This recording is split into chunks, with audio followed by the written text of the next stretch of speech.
গত সেপ্টেম্বর মাসের ২০ তারিখের একটা ঘটনা বলছি। আমার এক কলিগ হঠাৎই আমার কাছে এসে বলছে তার নেক্সাস পেতে ১০০ টাকা ট্রান্সফার করার জন্য। আমি অবাক হয়ে তাকে জিজ্ঞেস করলাম, কেন ভাই, ১০০ টাকা দিয়ে কি হবে? পরে সে আমাকে জানাচ্ছে তার অ্যাকাউন্টে ৪০০ টাকা আছে, আর ১০০ টাকা দিলে সে এই ৫০০ টাকা অ্যাকাউন্ট থেকে ক্যাশ করতে পারবে। তো আমি জিজ্ঞেস করলাম, আপনার বেতন তো হয়েছে ১০ তারিখে, মাত্র ১০ দিন গেছে, এখনই বাকি টাকা উঠিয়ে ফেলেছেন? তার কাছ থেকে জানতে পারলাম তার অলরেডি বেতনের টাকা শেষ হয়ে গেছে। এখন বাকি সময়টা তার বেশ স্ট্রাগল করেই কাটাতে হচ্ছে। তো আপনারও যদি এরকম প্রবলেম হয়ে থাকে তাহলে আজকের ভিডিওটা আপনার জন্য। একটা জিনিস ভাবুন, আপনি প্রতি মাসে যে 30 দিন বা 31 দিন আপনি পার করছেন, এটা কিন্তু আপনি আপনার যে আর্নিংয়ের টাকাটা আছে এই টাকা দিয়েই পার করছেন। ১০ দিনে যদি আপনার টাকা শেষ হয়েও যায়, বাকি দিনটা আপনি পার করছেন যে কোনোভাবে কারো কাছ থেকে লোন করে বা এদিক ওদিক থেকে বাকি নিয়ে দিনগুলি পার করছেন। আবার বেতন পাওয়ার পর তাদের টাকাটা আপনার পরিশোধ করে দিতে হচ্ছে। আলটিমেটলি আপনার ইনকাম কিন্তু সেম এবং ওই টাকা দিয়ে আপনি চলছেন, শুধু আপনার ম্যানেজমেন্ট সিস্টেমটা একটু রং আছে। এটা ঠিক করতে হবে। এটা যদি আপনি ঠিক করতে পারেন তাহলেই আপনার আর এই হ্যাফহ্যাজার্ড লাইফ লিড করতে হবে না। আপনি আপনার ইনকামের টাকা দিয়ে প্রপারলি মাস কমপ্লিট করতে পারবেন এবং সেখান থেকে সঞ্চয় করতে পারবেন। যদিও এই বাস্তবতা অনেকের সাথেই হয়ে থাকে, কিন্তু আমার ক্ষেত্রে একটু ডিফারেন্ট। আমি লাস্ট ১৩ বছর যাবৎ সার্ভিসে আছি, কিন্তু এই টাইমের মধ্যে বেশিরভাগ সময়ই আমার এ ধরনের কোনো সংকটে পড়তে হয়নি। আর এই সংকটে যেন না পড়তে হয় সেজন্য আমি মূলত ৫টি স্টেপ ফলো করি। ১ নম্বর স্টেপটি হচ্ছে, মাসের শুরুতেই বাজেট তৈরি করুন। মাসের শুরুতে আপনি ফিক্স করে ফেলুন এই মাসে আপনি কোন খাতে কত টাকা খরচ করবেন। সেক্ষেত্রে আপনার মাসের প্ল্যান করাটা অনেক সহজ হয়ে যাবে। নাম্বার ২, মাসের শুরুতেই সঞ্চয় করুন।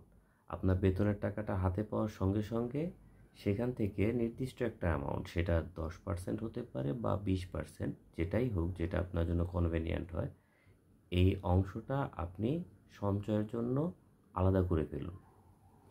৩ নাম্বার স্টেপটি হচ্ছে, আপনার দৈনিক খরচের হিসাব রাখুন। কোন খাতে কত টাকা খরচ করছেন এটা ডিটেলস লিখে রাখুন। আপনি যদি এটা লিখে রাখতে পারেন তাহলে আপনি সহজেই আইডেন্টিফাই করতে পারবেন আপনার অ্যাকচুয়ালি টাকাগুলো প্ল্যান অনুযায়ী খরচ হচ্ছে কিনা, আপনি যে বাজেটটা করেছিলেন এই বাজেট মোতাবেক খরচ হচ্ছে কিনা। ৪ নাম্বার স্টেপটি হচ্ছে, আপনার অপ্রয়োজনীয় খরচগুলো কমিয়ে ফেলুন। আপনি যখন মাসের শুরুতে একটি বাজেট করবেন এবং বাজেট অনুযায়ী প্রতিদিন কি কি খরচ করছেন এর হিসাব রাখবেন, তখন অটোমেটিক আপনার কাছে অপ্রয়োজনীয় খরচ কোনগুলো এগুলো আইডেন্টিফাই করা অনেক সহজ হয়ে যাবে। আর তখন আপনি অপ্রয়োজনীয় খরচগুলো সহজেই কমিয়ে ফেলতে পারবেন। ৫ নাম্বার স্টেপটি হচ্ছে, একটা ইমার্জেন্সি ফান্ড তৈরি করুন। এটা হয়তো একদিনে বা ২ দিনে হবে না, এটা প্রতি মাসে মাসে সঞ্চয়ের পাশাপাশি অল্প অল্প কিছু অ্যামাউন্ট আলাদা করে রেখে একটা ইমার্জেন্সি ফান্ড তৈরি করে রাখতে হবে, যে ফান্ডটা দিয়ে আপনি ইমার্জেন্সি সিচুয়েশনে ২ থেকে ৩ মাস আপনি ব্যাকআপ দিতে পারেন। এই অ্যামাউন্টটা থাকলে আপনি যদি কোনো মাসে কোনো বিপদে পড়েন, যদি অসুস্থ হন বা অন্য কোনো সমস্যা তৈরি হয়, আপনার কারো কাছে হাত পাততে হবে না, কারো কাছ থেকে টাকা ধার চাইতে হবে না। আপনি ইমার্জেন্সি ফান্ড থেকে এটা রিকভার করতে পারবেন। যারা এখন পর্যন্ত আমার এই ভিডিওটি দেখছেন তাদের অনুরোধ করছি এই ৫টি স্টেপ ফলো করুন। আপনার বাকি জীবনে আপনার আর অর্থনৈতিক সংকট বা মাসের শেষে যে টানাপোড়েন এই জিনিসটা আর হবে না।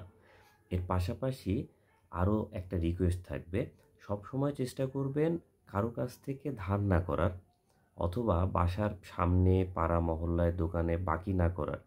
এই অভ্যাসগুলো আমাদের জন্য খুবই নেগেটিভ। আর সবসময় যে কথাটা বলি, নিয়মিত চেষ্টা করুন কিভাবে আপনার ইনকামটা আরেকটু বাড়ানো যায়। আপনার ইনকাম যত বাড়বে তত আপনি এই সকল প্রবলেম থেকে মুক্তি পেতে পারবেন।